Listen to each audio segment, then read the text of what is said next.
दोस्तों, आज मैं एक ऐसे वीर योद्धा के बारे में बात करने जा रहा हूँ जिसके 4 साल की उम्र में ही देशभक्ति का जुनून जग गया था। अपने चाचा की आज़ादी के लिए खेत में ही बो दी थी बंदूकें। जी हाँ, वीर भगत सिंह का जन्म 28 सितंबर 1907 को पंजाब के लायलपुर जिले के गांव बंगा में उनका जन्म हुआ था, जो उस समय ब्रिटिश भारत था, जो आज पाकिस्तान में है। 5वीं तक पढ़ाई गांव बंगा में करने के बाद उनका दाखिला लाहौर के डीएवी में करवाया गया। 1923 ईस्वी में उन्होंने लाहौर के नेशनल कॉलेज में बीए के लिए दाखिला लिया, जिनकी स्थापना 2 साल पहले महात्मा गांधी के असहयोग आंदोलन के जवाब में लाला लाजपत राय के द्वारा किया गया।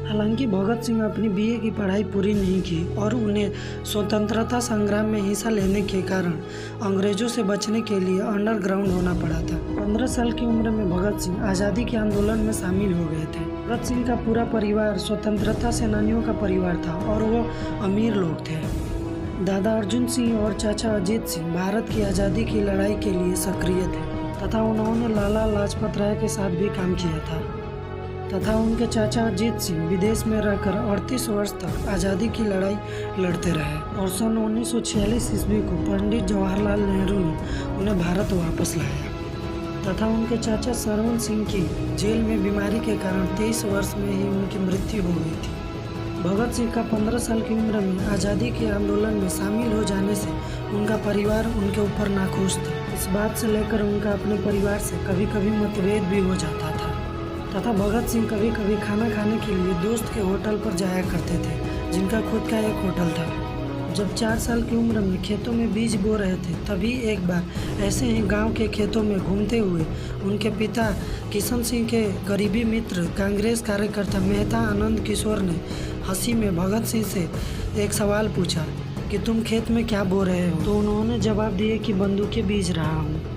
और जब उन्होंने पूछा क्यों, तो उन्होंने कहा कि ताकि बड़ा होकर उनका फसल अंग्रेजों की कैद से देश को आज़ाद करवा सके और अपने चाचा को भारत वापस ला सकूं। 26 अगस्त 1930 को अदालत ने भगत सिंह को भारतीय दंड संहिता की धारा 129 और 302 तथा विस्फोटक पदार्थ की धारा 4 और 6A तथा आईपीसी धारा 120 के तहत अपराधी सिद्ध किया। भगत सिंह को फांसी की सजा सुनाए जाते ही लाहौर में धारा 144 लगा दिया गया और 7 अक्टूबर 1930 को अदालत के द्वारा 168 पृष्ठों पर यह निर्णय लिया गया कि भगत सिंह राजगुरु सुखदेव को फांसी की सजा सुनाई जाती है। इसके बाद भगत सिंह की फांसी की माफ़ी के लिए याचिका दायर किया गया, जो 10 जनवरी 1931 को रद्द कर दिया गया। भगत सिंह की फांसी की सजा माफ़ करवाने हेतु महात्मा गांधी ने 17 फरवरी 1931 को वायसराय से बात की। फिर 18 फरवरी 1931 को आम जनता की ओर से सजा माफ़ी की याचिका दायर किया गया, लेकिन यह सब कुछ भगत सिंह के इच्छा के विरुद्ध हो रहा था। भगत सिंह नहीं चाहते थे कि उनकी सज़ा माफ़ किया जाए और 23 मार्च 1931 को शाम के करीब 7:33 पर भगत सिंह और उनके 2 साथियों राजगुरु और सुखदेव को फांसी की सज़ा दे दी गई।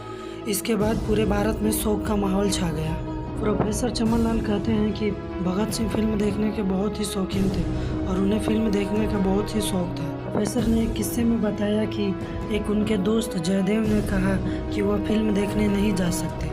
तब उन्होंने अपनी पॉकेट से एक डिक्शनरी निकाली और उनको बोले कि तेरा पेट हाजमा की समस्या से खराब है। उन्होंने मस्ती में जयदेव के पेट में एक घुसा मारा और फिल्म देखने लेकर चले गए।